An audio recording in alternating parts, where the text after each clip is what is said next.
As we usually do, I'd like to recognize past presidents who are here present. Please stand and remain standing while we go through the list. Emil Bale, Dick Ward, Ken Riley, Eugene Sun, Alan Young, Al Bogue, Dan Biles, and Frank Chen. Did I miss anybody? Please stand. John Morris. Okay, yes. Mort Mortimer, John Morris, Tom Santley. Janice is here. Oh, Janice. Okay. Sorry.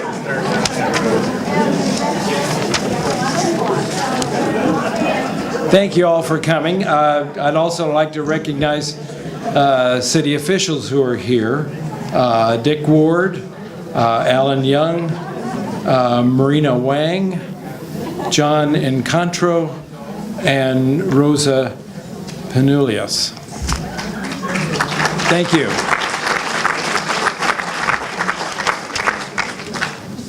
Also, we have school officials, Joseph Chang, Shelley Ryan, Chris Norgard, and Doug Berry.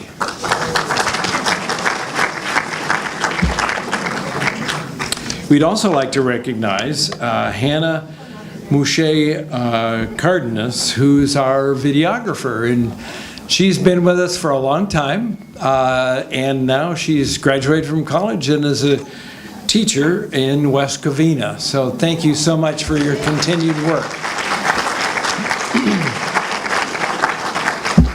Okay, I think we're ready to eat. We've got setups on both sides. I think they're equal, so why don't we just have the outside tables go first and then the inside tables, and you can pick where you want to pick it up. Thanks so much.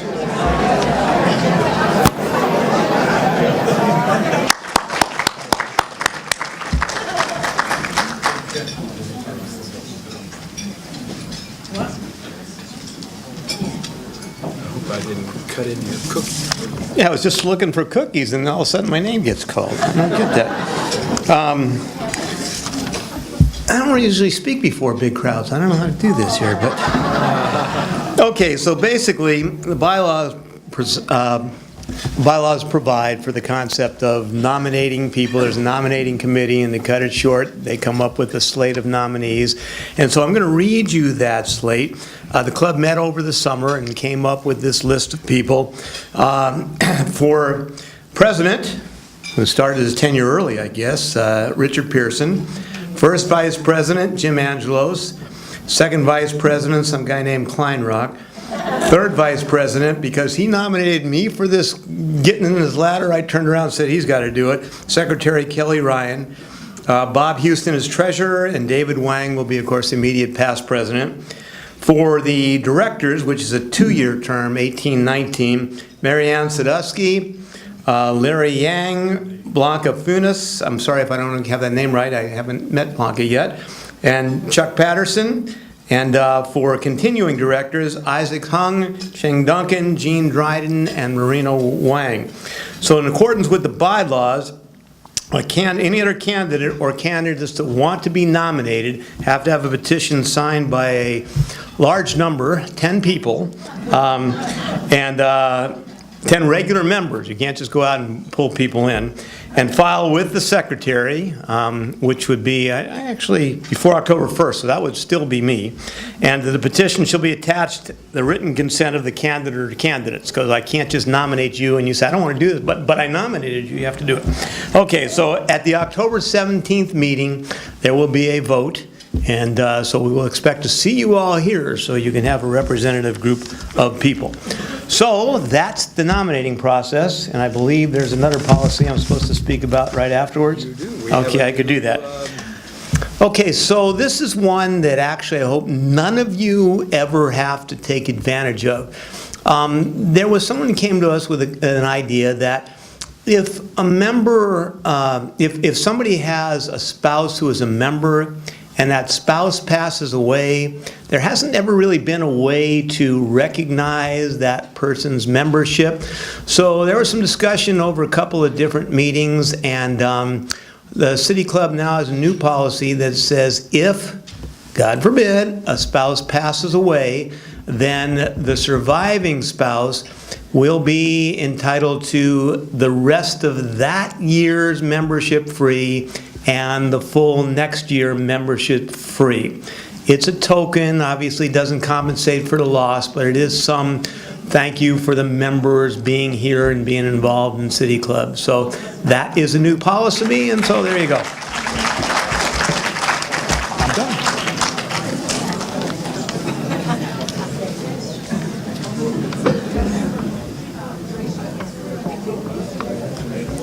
I'd like to invite Kelly Ryan to come up and recognize our first new member under this new policy, as well as other new members that have joined. Hey, Lauren, I dropped off my extra cookie on the side there, so it's sitting right on that little tray there. You could have picked it up on the way back. I did that for you. Don't say I don't do anything for you. Our first new member on our policy is Winnie Rittenauer. Winnie, come on up. And if I call your name, when I call your name, if you could come on down, Winnie. Stand to my right. I'll induct you with the secret handshake. I'll say a few words of wisdom. I only know one or two. And then we'll take a photo together, which you can frame, and I'll have 8x10s available later.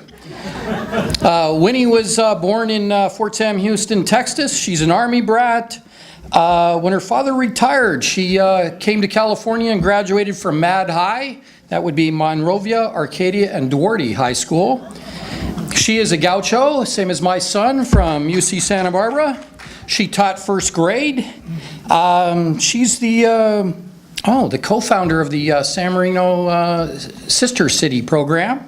She was the chair of the 75th annual for San Marino, and also a co-chair with Gene Dryden of the Centennial event. I have all my notes on cryptic paper, so let's see. I have no idea what a 9 a.m., is that it? 9 p.m. players? 9 o'clock. 9 o'clock. Children's theater. Children's theater, okay. She met Lynn when she was 17 years old.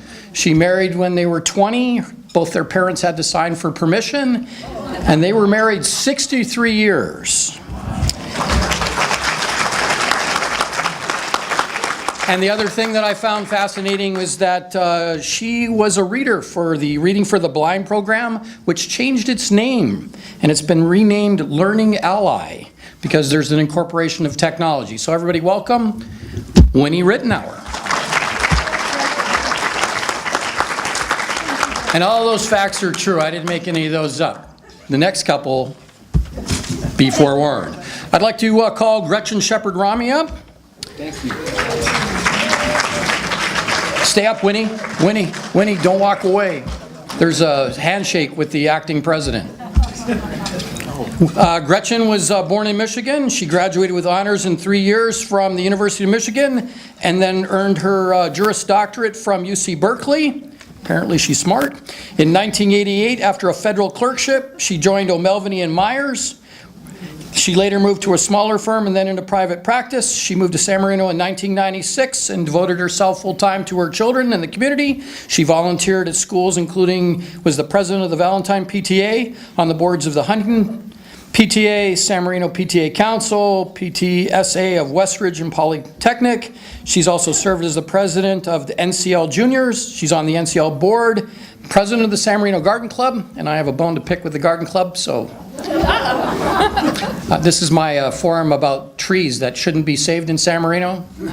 Not every tree is worth saving. And on the San Marino Juneau Alliance Board. Welcome, Gretchen. Thank you. Next, Ken Funston. Ken, come on up. I see you're all sitting at the same table, so you could get a long walk to the front. Ken was born at Huntington Hospital. First job after college was at the Huntington Library. I see you haven't really traveled much.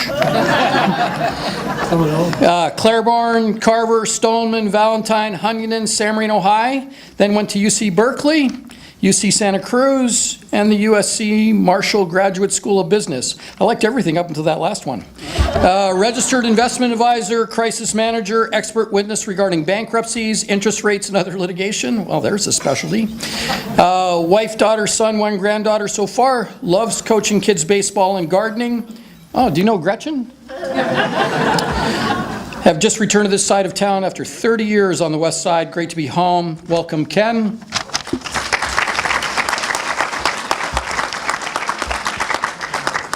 And then I have Hal Harrigan. Harrigan. See, things they could have told me in advance. Hal has told me actually nothing. Is Julie here tonight? Is Julie here? Yeah, come on up, Julie, because I've got yours. Hal didn't write anything. All right. So Hal didn't actually write anything and didn't give me anything, so I'll just make some stuff up. He went to Notre Dame, my favorite university, where he graduated first in his class. He became a successful entrepreneur, moved to San Marino, and has lived here with his wife, Julie, who I do know something about. Julie was born in Chicago, has a Bachelor of Arts, now part of the University of San Francisco, was a Pan Am flight attendant for 16 years, a pacemaker defibrillator sales rep for 26 years. That's a long word. 39 and a half years in San Marino as a resident. One son, Daniel, who lives in Upland, member of the San Marino League, and the Japanese garden, a docent for that. Welcome, Julie. Welcome, Hal. All right, now the secret handshake. Thank you. Welcome to the club. Thank you. Welcome to the club. Thank you. Thank you very much. You did a great job. Oh, there we go. We're squeezed tightly together. Okay. I got one more. I've been told one more. I'm going to take longer. Is Carolyn Chapman here? Come on up, Carolyn. I didn't know she was here, and I don't have any information about her anyway, so I'll say that she's a longtime resident of San Marino. She's very popular. People seem to like her when she walks by. I think she's going to make an excellent member. Thank you. Now it's you. Kelly, nice of you to tuck your shirt in for tonight's event. Don't worry. There we go. Get my good side. Ready? Oh, wonderful. Wow. One more. This is great. Thank you. Nice job. Thank you all. Thank you. Thank you.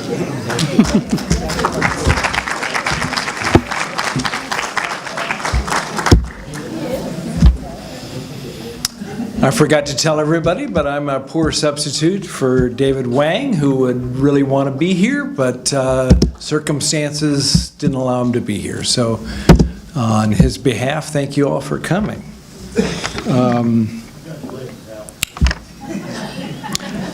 I'd like to ask Patricia Marr to come up and talk about the parent party for the high school. Patricia, come on up. Okay, thank you, Richard. Oh, which is one? This one. That's it. Well, I'm standing up here because I think this is one of the best school districts in Southern California. San Marino High School District, you know? Yes, number one. And I know in the past you have supported us, and I'm coming back here to ask for your support and shop. We are putting on a parent party this year, and it's on a Friday. Why?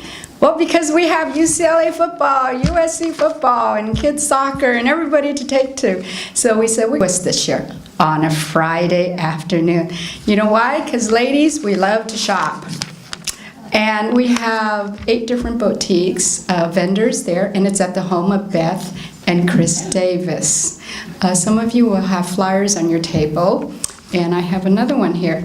But I want to say thanks to the generous support of the community, our sit-down luncheon is sold out, but you can come and shop. We have a lot of great stuff.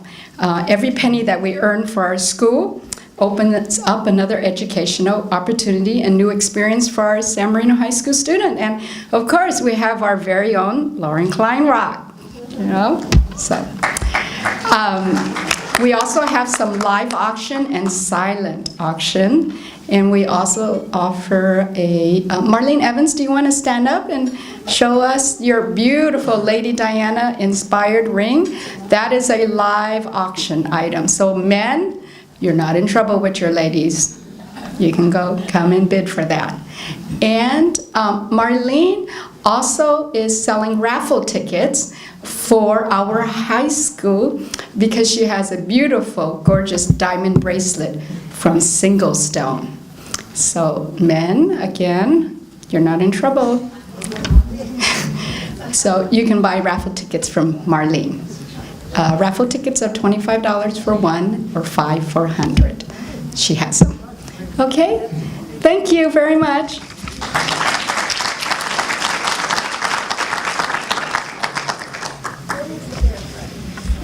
In line with many of our friends and members, we have an election coming up, and as usual, the San Marino City Club is hosting a voters forum, and I'd like to ask Jim Angelos to come up and give us some thoughts about that.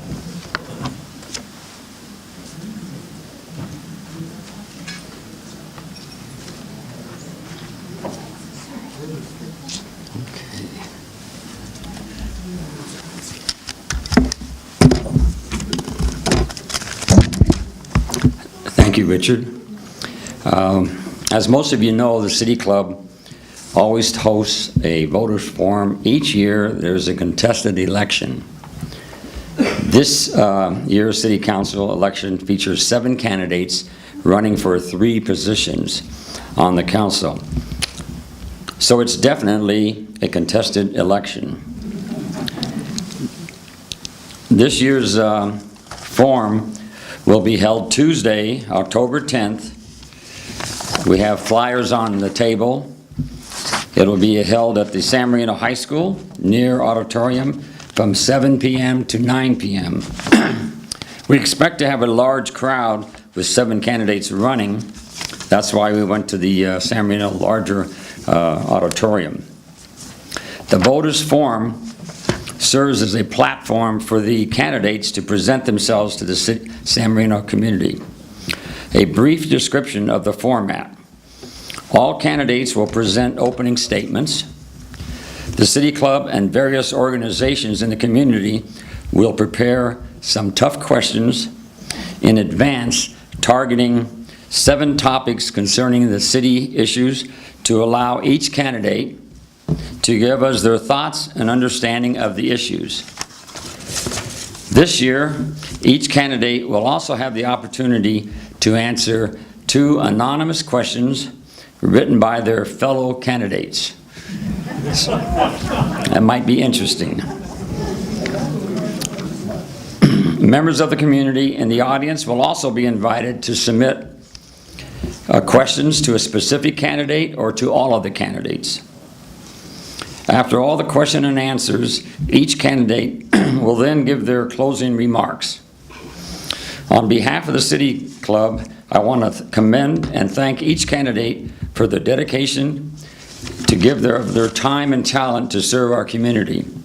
Let's all support them by attending the forum August 10th, Tuesday, from 7 to 9 p.m. Oh, what did I say, September? It was a different city. I was in a different city election. I vote for all the different parties. It's October 10th, Tuesday, from 7 to 9 p.m. at the San Marino Auditorium. Thank you. And the election is going to be November 7th. Thank you, Dick.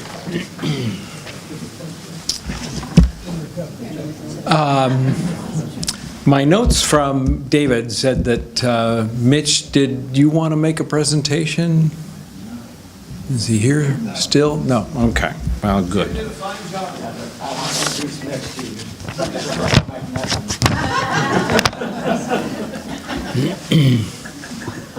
Well, it's time to introduce our speaker. I'm pleased to introduce Chad Alagood. Chad is the new Virginia Steele Scott Chief Curator of American Art at the Huntington Library, Art Collections and Botanical Gardens. The American collections at the Huntington are understood to be one of the largest and most significant displays of American art west of the Mississippi. Chad previously was curator at the prestigious Crystal Bridges Museum of American Art in Bentonville, Arkansas.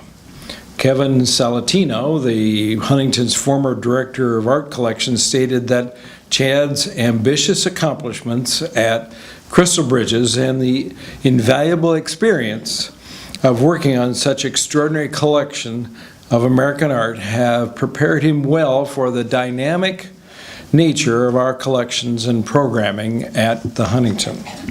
Before his time at Crystal Bridges, Chad was at the Chadbrook Art Museum in Bloomingfield Hills, Michigan, and he taught art history at Brooklyn College.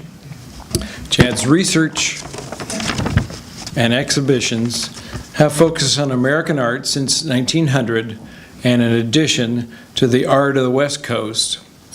His areas of interest include contemporary art and the art of the 1960s and 70s. Chad is a native of Perry, Georgia, and earned his bachelor's degree in history and of art and architecture from Harvard University. His master's degree in art history from the University of Georgia, and has completed his doctoral coursework at City University of New York. Please welcome Chad Alagood.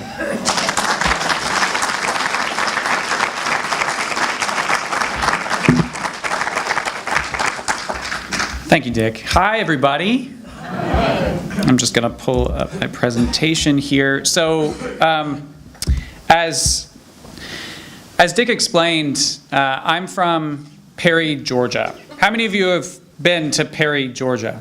Oh, okay, a couple of hands. All right, let's talk after. Perry, Georgia is a small town, 9,000 people. It's a farm town. It's about 2 hours south of Atlanta, 3 hours west of Savannah, 2 hours north of Florida, 2 hours east of Alabama. It's basically nowhere. And I was the first in my family to go to college. So, of the folks in this room, this esteemed collection of folks who have supported a variety of activities around San Marino for a long time, how many of you either grew up going to the Huntington or taking your family to the Huntington? Yeah, that's a really impressive and incredible thing to have at your doorstep.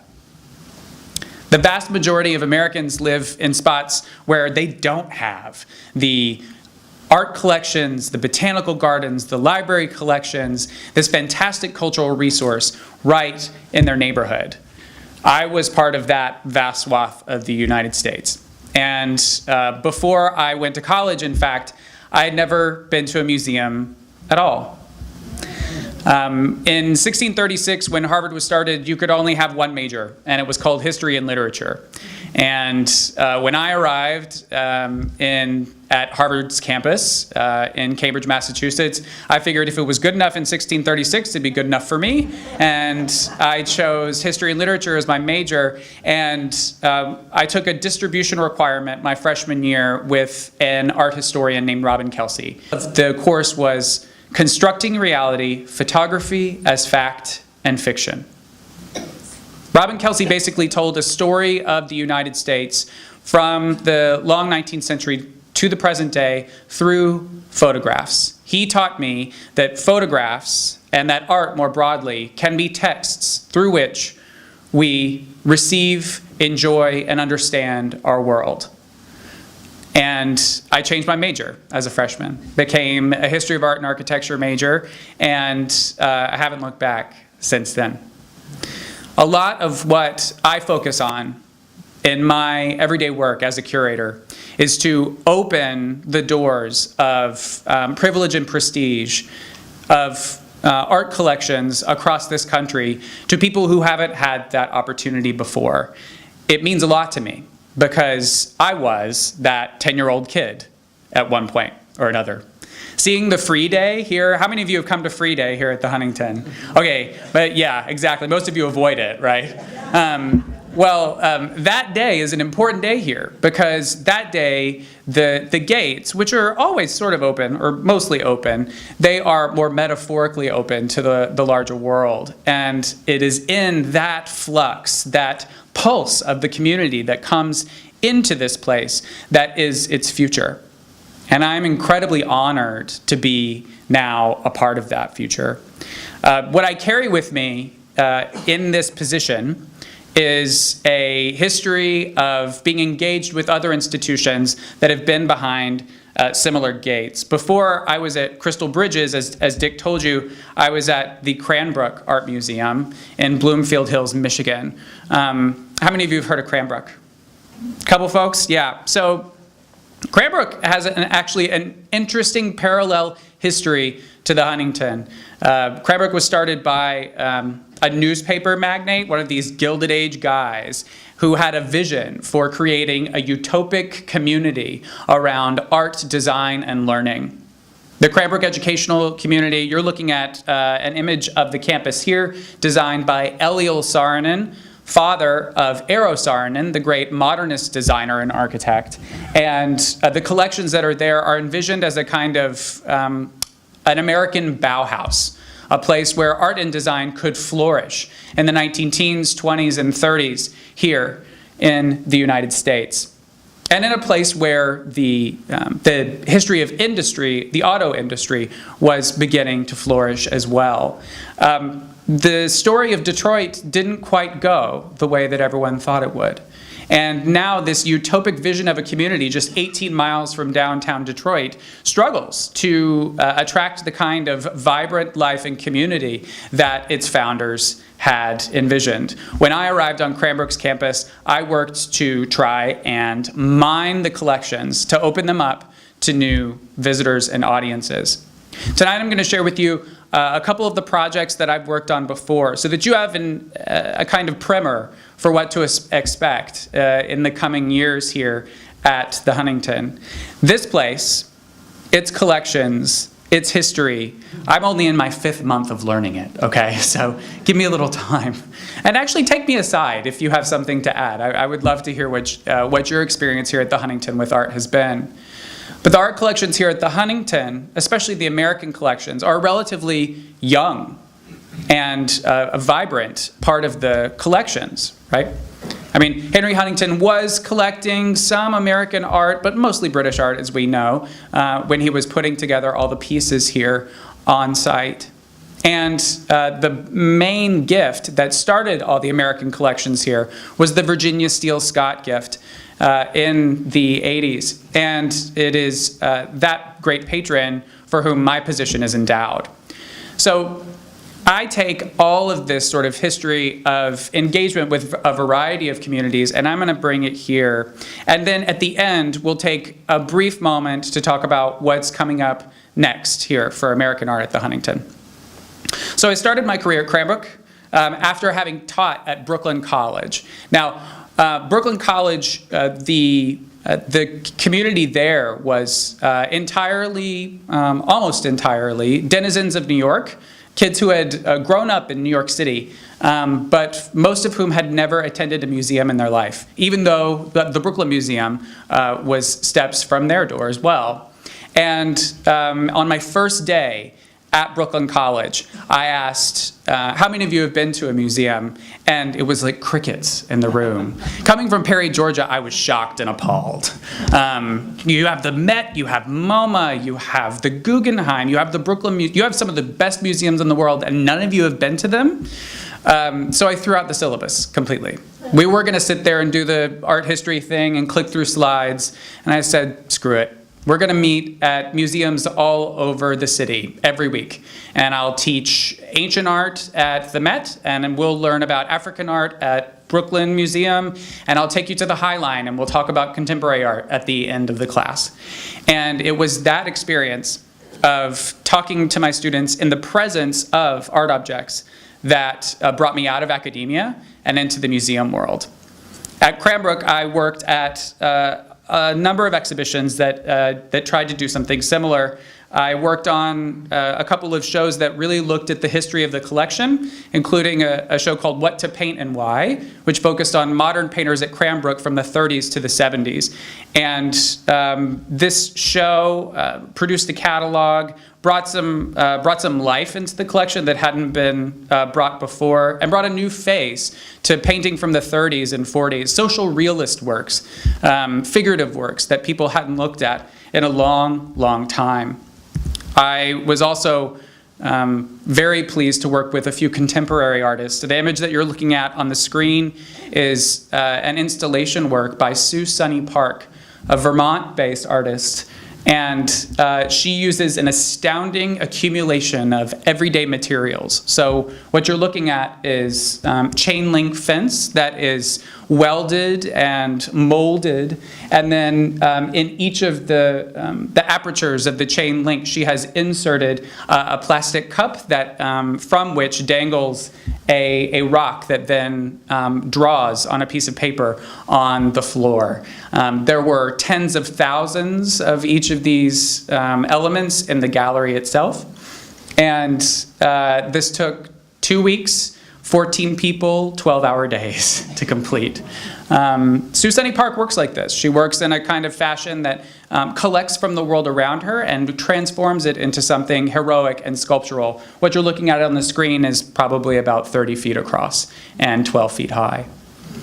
This kind of engagement with contemporary artists is the backbone of a vibrant and active exhibition program. That is, we can talk about the illustrious history of our collections, but inviting artists in to come and activate them, to open a door for who we are and who we think of ourselves to be, is one of the ways we can activate our collections. I also served as the venue curator for a major retrospective of the American photographer Alex Soth, and in that project I commissioned a number of works as well. From Cranbrook, I took that experience and was very excited to work at Crystal Bridges.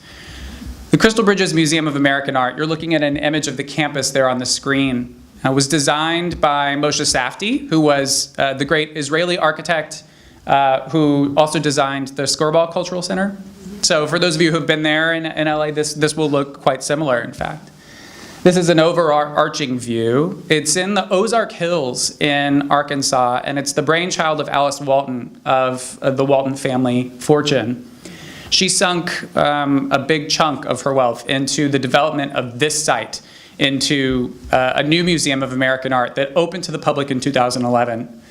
I was hired in the next year after they opened, because what they realized was, in the initial formation of Crystal Bridges, where they had collected works of art up to about 1940, they realized that so many of their younger visitors were not interested and didn't have a way to access the older works of art in the collection. They needed to develop a modern and contemporary program to bring the story of American art to a wider public. And so she hired me. For the next 4 years, Alice and I worked very closely together on building the exhibition and collection program at Crystal Bridges from the 20th century. And it was a dream and sometimes a total nightmare. Sometimes I wake up with her voice in my ears. But suffice it to say that a lot of the work that I did there was focused on bringing the story of America up to the current moment through art. From my time at Crystal Bridges was called State of the Art. And for this exhibition, I traveled all over this country. For 10 months, I was in the studios of 1,000 artists across this country. I was in New York and Chicago and LA. I was also in Boise and San Antonio and Pittsburgh and Omaha and Banner Elk, North Carolina. All of this research was in an effort to demonstrate that American artists today are engaging in some of the same important questions that American artists have been engaged with since the founding of this country. Who are we? What are we about? Why are we here? The studio visits were some of the wildest and weirdest experiences of my lifetime. I need to write a book about that in later, some other time. But the 1,000 studio visits were culminating in an exhibition project that covered 18,000 square feet of exhibition space and included 100 artists. And those artists hailed from all over the country. And I'm really proud of that, because here in LA, we're pretty spoiled, or in the Southern California area, we're pretty spoiled, because there is this a bubbling cauldron of different museums, different curators, and a wide variety of artists. But in other places around this country, you see the same names shown again and again. You see the same artists that are shown again and again.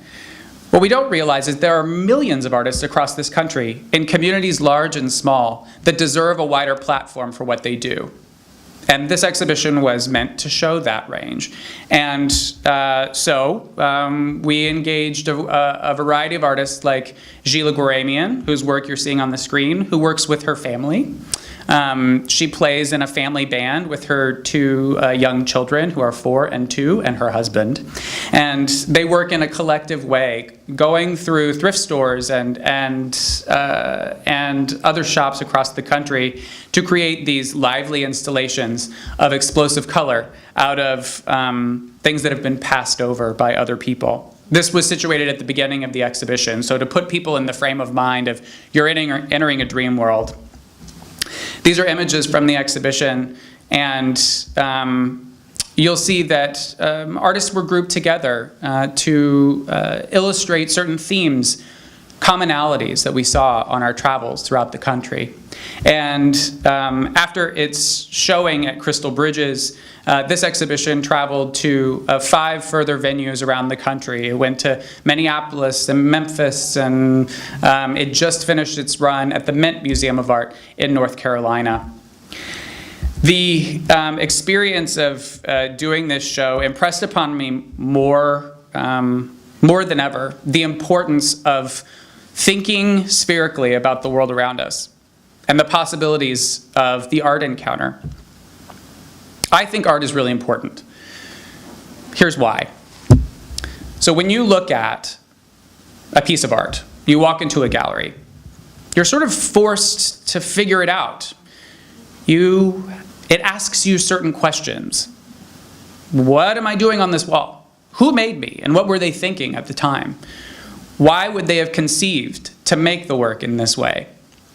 For a minute, it takes you out of your everyday experience. It takes you out of yourself for just a second. Just like any great work of literature or a film, it pushes you outside of yourself and helps you understand yourself and the world around you.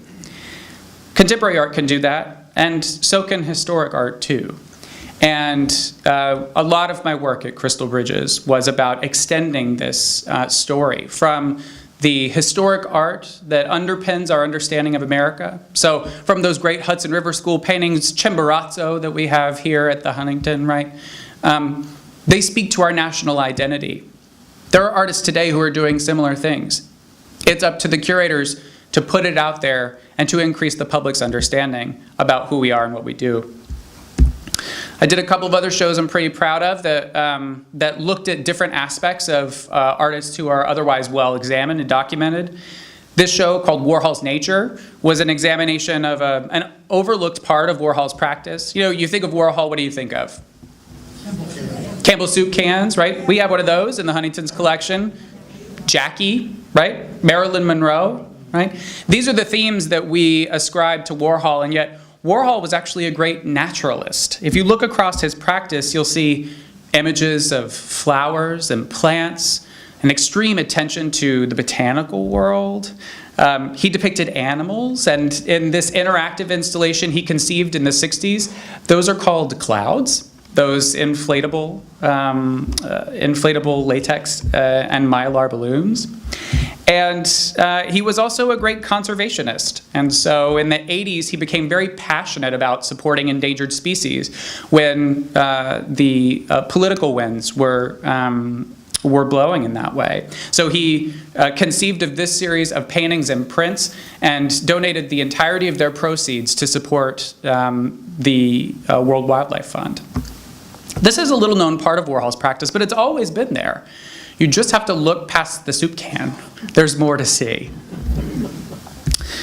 And I did a couple of other exhibitions there. This one called Black Unity focused on African American artists in the collection. It was named after this central form, this sculptural fist that you see in the center of the exhibition by an artist named Elizabeth Catlett, great sculptor and printmaker of the United States, and who worked primarily in Mexico in her later years.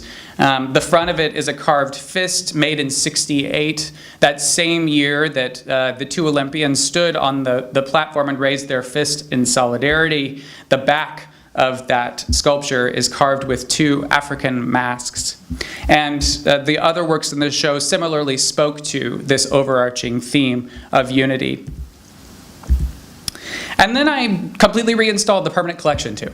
And I can't help but play with the permanent collection because it is such an asset to institutions like the Huntington. And so this was the post-war permanent collection when I walked in. And then I changed things around to emphasize the story. So you can see there on that leading red wall, the Norman Rockwell Rosie the Riveter painting, which is a part of the Crystal Bridges collection. They're in conversation with an abstract work speaking to this divide in the 1940s, different solutions to the medium of painting, speaking about who we were as people. The title of that abstract work on the right is called Hiroshima. So two sides of a similar coin in a very heated political moment.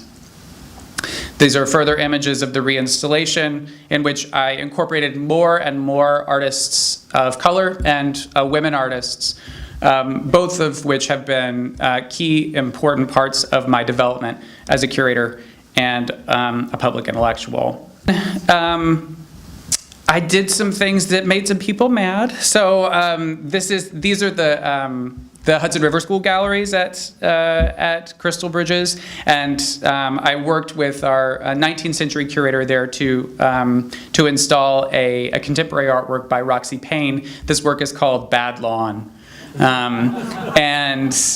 Roxy Payne, primarily known for his large-scale sculptural interventions in the landscape, and here sparking a conversation about who gets to control the borders and boundaries of what's acceptable and right, and where our possibilities in the land lie. And I got to work on some really amazing things in some great architectural spaces, and I'm excited to bring those experiences to bear here at the Huntington. So here a large-scale Soloist wall drawing installed on one of our bridges, a large-scale blinking light sculpture called Eat, the Big Eat by Robert Indiana. I commissioned a work by Maya Lin, the great architect of the Vietnam Veterans Memorial in DC.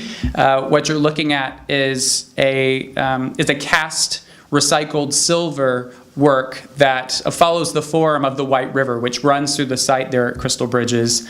Maya was a great joy to work with and game for a photography session too. And I installed a large-scale Louise Bourgeois spider just as you come in to Crystal Bridges, which only caused 2 or 3 people to go the back way coming in. Arachnophobia is very real, people.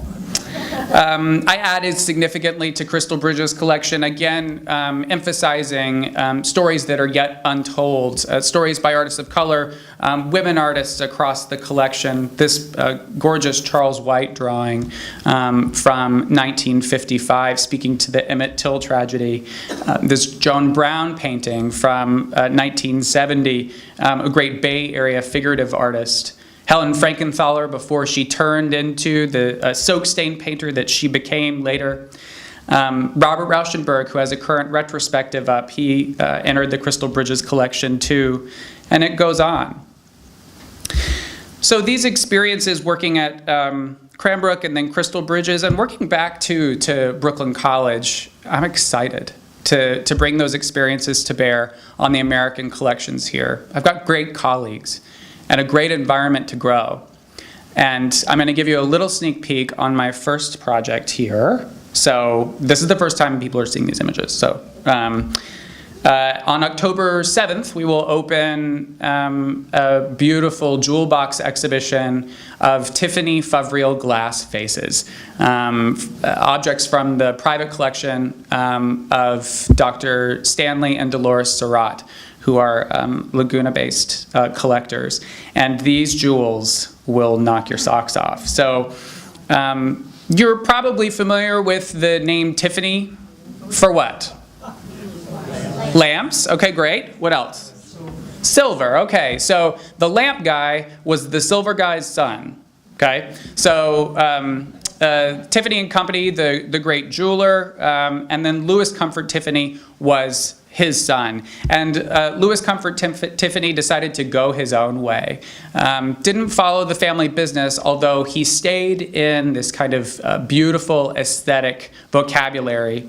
And Tiffany was a great innovator in the 1890s and early 1900s in terms of art glass. And so what you're looking at here is a fluoroform glass from the mid-1890s.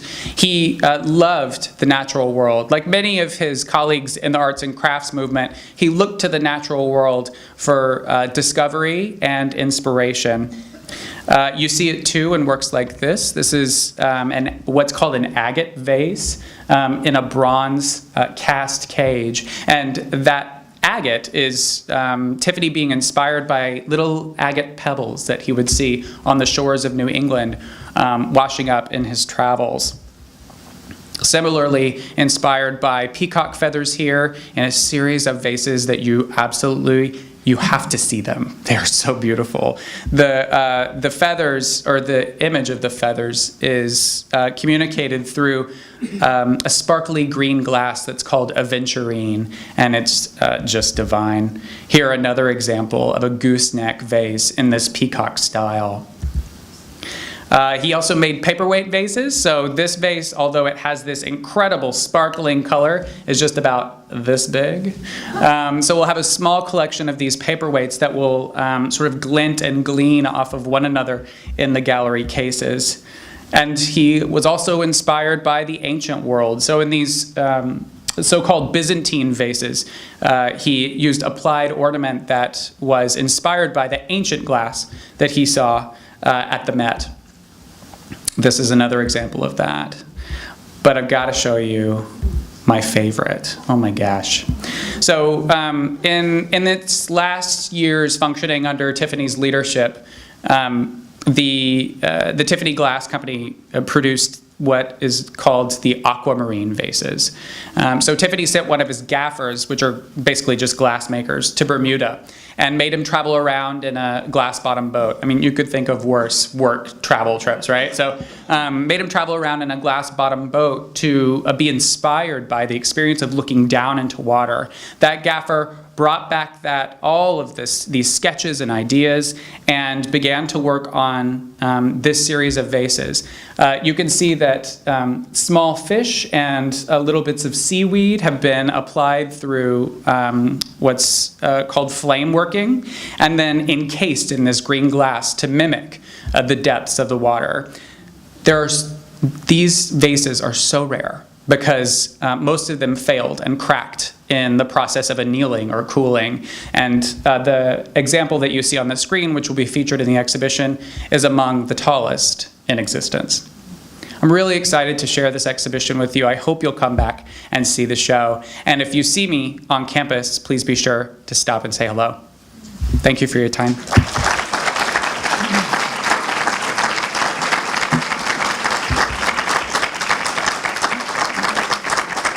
We have time for questions? Questions? Yeah, we'll take a couple questions if anybody's interested. Please call out loud because we don't have mics. Your Rotary Club here in San Marino sponsors the art competition, and we're lowering it down to the elementary levels. If you were an 11-year-old, what prize would you want? What if I was an 11-year-old? What prize would I want? Wow.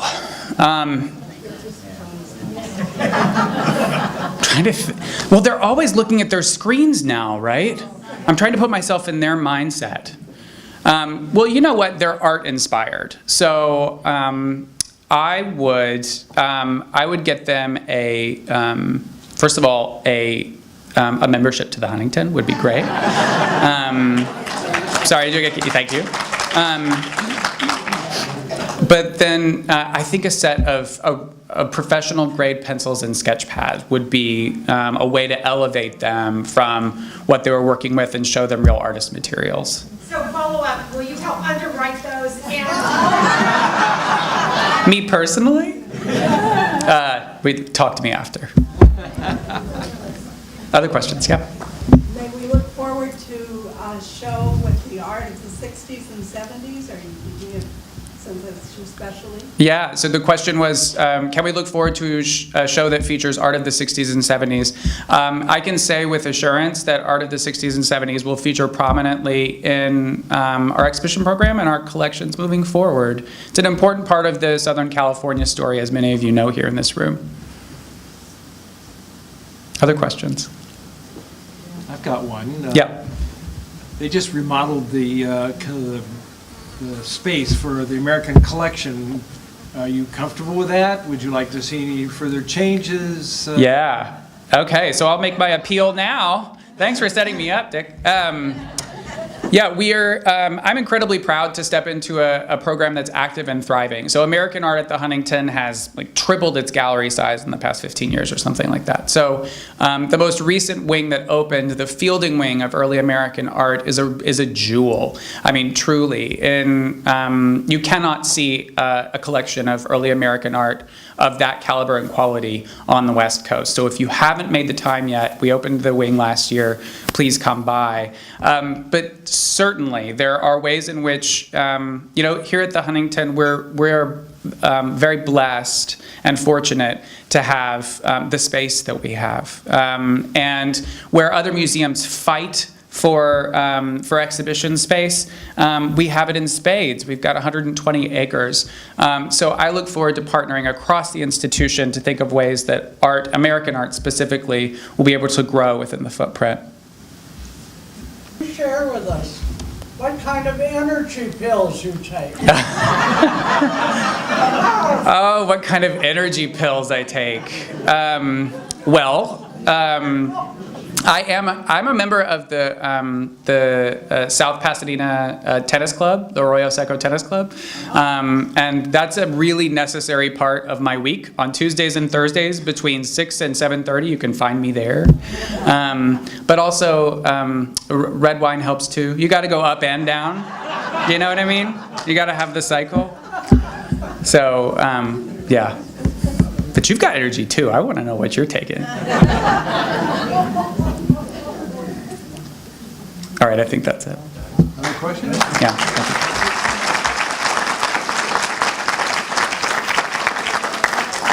Thank you. We have a token of our appreciation.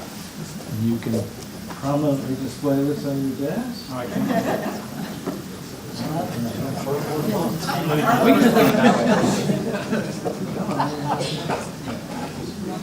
Oh, beautiful.